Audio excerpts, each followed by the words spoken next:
Hello bachon, let's see this question and the question says consider the following statements about secondary sewage treatment and which of the given statements are correct. So पहले statement देखते हैं option 1 that is statement 1 in secondary treatment useful aerobic microbes grows rapidly and form flocks of the bacterial and fungal filament in a mesh-like structure. Option 2 the growing microbes consume organic matter reducing the BOD after which the effluent is passed into the settling tank. Statement 3 in settling tank, bacterial flocks settle and the sediment is called activated sludge. Statement 4 a small part of the sludge is used as an inoculum. The remaining part is passed into the anaerobic sludge digester. And statement 4 on anaerobic digestion of bacteria and fungi, mixture of gases such as carbon dioxide, nitrogen and carbon monoxides are produced. So first we will see its key concept. इसका की concept क्या है?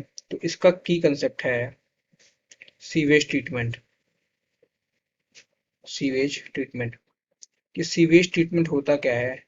तो sewage treatment ये होता है कि हम लोग जो है सीवेज को वाटर बॉडी में डिस्चार्ज करने से पहले उसका प्रॉपर ट्रीटमेंट करते हैं जिससे वाटर बॉडीज को कोई नुकसान ना पहुंचे। इसको सीवेज ट्रीटमेंट कहते हैं। तो उसमें क्या होता है? इसमें होता है treatment of sewage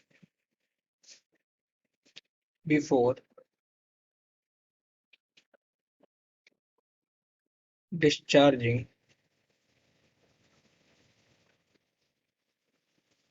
it into the water bodies. Water bodies बोल लें या फिर रिवर बोल लें या लेक्स बोल लें, बात एक ही है। ठीक है। जो ट्रीटमेंट होता है ये मोस्टली 3 स्टेप में दिया जाता है।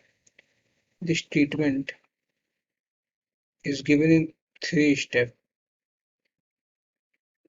पहला होता है primary treatment, this is primary. दूसरा होता है स्टेप सेकेंडरी ट्रीटमेंट का और तीसरा स्टेप होता है टर्शरी। जो वाटर को वाटर बॉडी में रिलीज करते हैं तो सेकेंडरी ट्रीटमेंट के बाद ही रिलीज कर सकते हैं। टर्शरी ट्रीटमेंट तब करते हैं जब वाटर को ड्रिंकिंग पर्पस के लिए यूज करना होता है। तो जो प्राइमरी ट्रीटमेंट है जल्दी से समझ लेते हैं। ये एक तरह का फिजिकल प्रोसेस होता है और इसमें इसके अंदर में 2 सब प्रोसेस आते हैं। अब वो 2 सब प्रोसेस होते हैं, पहला फिल्टरेशन और दूसरा होता है सेडिमेंटेशन। क्या मतलब हो इसका? कि फिल्टरेशन और सेडिमेंटेशन से हम लोग जो है जो भी फ्लोटिंग डेब्रिस से पेबल्स वगैरह है उसको रिमूव करते हैं। सो इससे होता क्या है? इससे होता ये है रिमूवल ऑफ, किसका रिमूवल होता है? Floating debris, floating debris, soils, small pebbles यहाँ से रिमूव हो जाते हैं। अच्छा ये रिमूव हो गए तो इसमें 2 पार्ट बन जाता है। 2 पार्ट बन जाता है। एक होता है प्राइमरी स्लज या सिंपली स्लज भी कह सकते हैं और एक होता है प्राइमरी इफ्लुएंट। स्लज यही है जो रिमूव किए हैं जैसे floating debris, soil, small payable, ये सब प्राइमरी स्लज में आता है और जो बचा उसको प्राइमरी इफ्लुएंट कहते हैं। ये प्राइमरी इफ्लुएंट फर्दर पास होता है सेकेंडरी ट्रीटमेंट के लिए जाता है। ये जाता कहाँ पे है? तो ये जाता है एरोबिक टैंक में। जो सेकेंडरी ट्रीटमेंट होता है, ये सेकेंडरी ट्रीटमेंट ये बायोलॉजिकल प्रोसेस होता है। This is a biological process. और इसमें होता क्या है? सो इसमें माइक्रोब्स का इस्तेमाल होता है, हेटेरोट्रॉपिक माइक्रोब्स, हेटेरोट्रॉपिक माइक्रोब्स का इस्तेमाल होता है। इसमें होता कुछ ऐसा है कि जो इफ्लुएंट आया है, जो इफ्लुएंट आया है, जो प्राइमरी इफ्लुएंट है वो आता है, वो आता है एरिएशन टैंक में, एरिएशन टैंक में। और इसी एरिएशन टैंक में प्रेजेंट होते हैं, इसी एरिएशन टैंक में प्रेजेंट होते हैं प्रेजेंस ऑफ फ्लॉक्स। ये फ्लॉक्स क्या होता है? What is flux? तो फ्लॉक्स मतलब होता है, फ्लॉक्स मतलब होता है एरोबिक बैक्टीरिया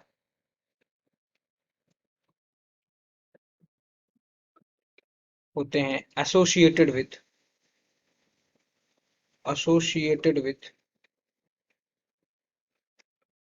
फंगाई और बनाते हैं mesh like structure and forms mesh like structure का फॉर्मेशन करते हैं। ये फ्लॉक्स एरिएशन टैंक में प्रेजेंट होते हैं। तो जो प्राइमरी इफ्लुएंट एरिएशन टैंक में आया तो क्या होगा, तो जो फ्लॉक्स होंगे, फ्लॉक्स क्या करेंगे, will act upon organic matter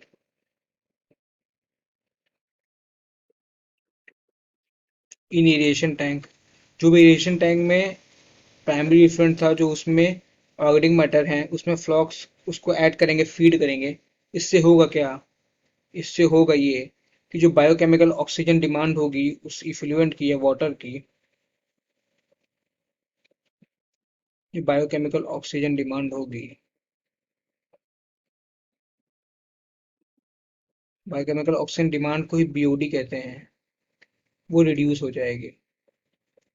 जब बीओडी रिड्यूस होगी तो क्या होगा, पॉल्यूशन लेवल रिड्यूस हो जाएगा, डिक्रीज कर जाएगा। सो इससे होगा ये, जो पॉल्यूशन लेवल है वाटर का, पॉल्यूशन लेवल ऑफ वाटर या पर्टिकुलर सीवेज जो आया है वो डिक्रीज हो जाएगा, सीवेज वो डिक्रीज हो जाएगा। अच्छा, ये तो ठीक है। अब ये बीओडी क्या होता है, सो बीओडी मेजर होता है एक्सटेंट ऑफ पोल्यूशन का, मतलब जितना ज्यादा बीओडी उतना ज्यादा वाटर पोल्यूटेड।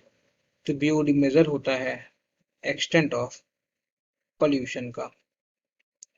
अब हम लोग यहाँ पे वापस आते हैं। सो पोल्यूशन लेवल अब सीवेज का डिक्रीज कर गया है। तो पोल्यूशन लेवल सीवेज का डिक्रीज कर जाएगा, तो उसी इफ्लुएंट को हम लोग पास कर देते हैं। देन जो इफ्लुएंट बना है उसको पास कर देंगे, जो इफ्लुएंट वहां पे था एरिएशन टैंक में उसको पास कर देते हैं, पास इनटू सेटलिंग टैंक। ये सेटलिंग टैंक दूसरा होता है, एरिएशन टैंक दूसरा था, सेटलिंग टैंक में पास करेंगे। अब जब इसको सेटलिंग टैंक में पास करेंगे तो होगा क्या, जैसे इसको सेटलिंग टैंक में पास करेंगे तो जो फ्लॉक्स हैं वो सेटल हो जाएंगे, फ्लॉक्स विल सेटल, और वो बना लेंगे, और उसको हम लोग बना लेंगे एनारोबिक स्लज, नहीं सॉरी एनारोबिक स्लज बोल रहे हैं, एक्टिवेटेड स्लज बना लेंगे, जिसको हम लोग कहते हैं एक्टिवेटेड स्लज। क्या बना लेंगे, वो एक्टिवेटेड स्लज बना लेंगे।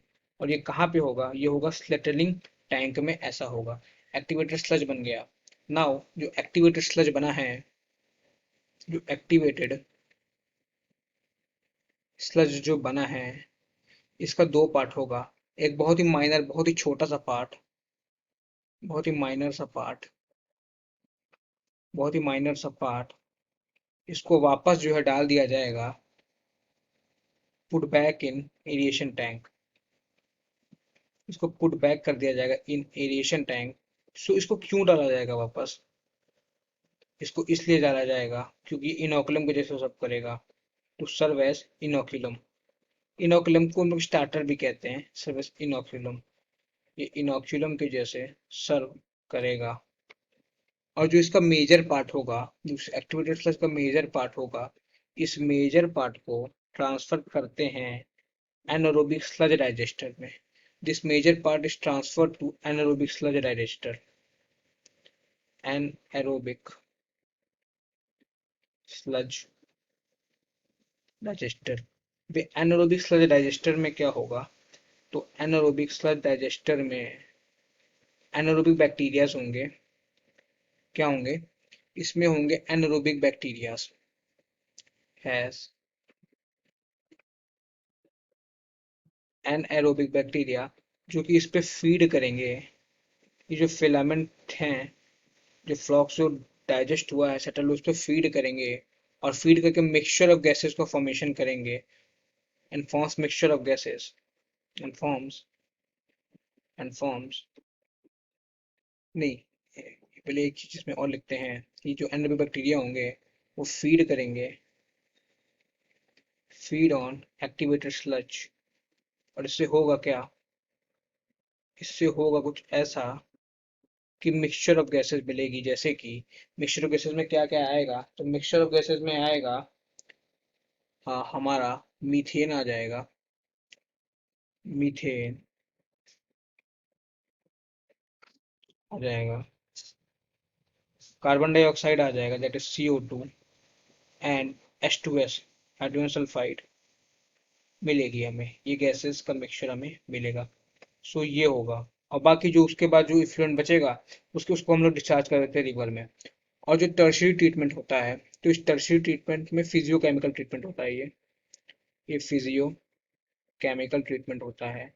इसमें क्या करते हैं, इसमें जो है फर्दर जो प्राइमरी से जो सेकेंडरी ट्रीटमेंट से जो ऑब्टेन हुआ है उसका कराते हैं chlorine treatment and ozone treatment etcetera treatment कराते हैं, और इसको फिट बनाते हैं ड्रिंकिंग के लिए। तो ये होता है टर्शरी ट्रीटमेंट में। तो ये टोटल हो गया प्राइमरी ट्रीटमेंट, सेकेंडरी ट्रीटमेंट और टर्शरी ट्रीटमेंट। और अपने क्वेश्चन पे हम आते हैं, क्वेश्चन क्या बोल रहा है। In secondary treatment useful aerobic microbes grow rapidly and form flocs of the bacterial and fungal filament in a mesh like structure. तो ये बिल्कुल सही बात है। ये देखिए यहाँ पे एरोबिक बैक्टीरिया का जो है बैक्टीरिया और फंगाई का मेश स्ट्रक्चर बन रहा है जिसको फ्लॉक्स कहते हैं। तो ये यही बता रहा है। तो ये वाला तो बिल्कुल सही बात है। अब हम लोग सेकंड पॉइंट पे आते हैं। The going microbes consume organic matter reducing the BOD after which the effluent pass into settling tank. तो इसमें यही हो रहा है कि जो है माइक्रोब्स हैं, जो फ्लॉक्स हैं, जो वो ऑर्गेनिक मैटर खाते हैं एरिएशन टैंक में, जिससे क्या होता है BOD डिक्रीज करती है। उसके बाद क्या होता है, ब्यूरी डिक्रीज करने के बाद ही जो है इसको सेटलिंग टैंक में भेज देते हैं। यहीं पे हो रहा है, ये देखिए ये हो रहा है सेकेंडरी में ही। तो इसके अकॉर्डिंग ये जो ऑप्शन 2 है ये भी सही हो जाएगा। ऑप्शन 3 पे आते हैं। In settling tank bacterial floc settle and the sediment is called activated sludge. तो देखिए सेटलिंग टैंक में क्या हो रहा है, फ्लॉक्स जो है सेटल हो रहे हैं और उसको एक्टिवेटेड स्लज कहते हैं। बिल्कुल सही बात है। तो इसके अकॉर्डिंग जो ऑप्शन 3 है ये भी बिल्कुल सही है। ऑप्शन 4 पे आते हैं। A small part of the sludge is used as inoculum, the remaining part is pass into the anaerobic sludge digester. तो यहाँ पे देखिए जो माइनर पार्ट है ये इनोकुलम के जैसे बिहेव करता है, और जो मेजर पार्ट है इसको एनारोबिक स्लज डाइजेस्टर में भेज देते हैं। सो जो ऑप्शन 4 है ये भी बिल्कुल सही है। ऑप्शन 5 पे आते हैं। On anaerobic digestion of bacteria and fungi, mixture of gases is like carbon dioxide, nitrogen and carbon monoxide are produced. यहाँ पे देखें अगर, तो मीथेन बनता है, कार्बन डाइऑक्साइड CO2 बनता है और H2S बनता है। कार्बन मोनोऑक्साइड नहीं बनता है और नाइट्रोजन नहीं बनता है। तो इसके अकॉर्डिंग जो ऑप्शन 5 है वो गलत हो जाएगा। सो जो हमारा आंसर आएगा वो आएगा option A, that is 1, 2, 3 and 4। I hope you understood well. Thank you and all the very best.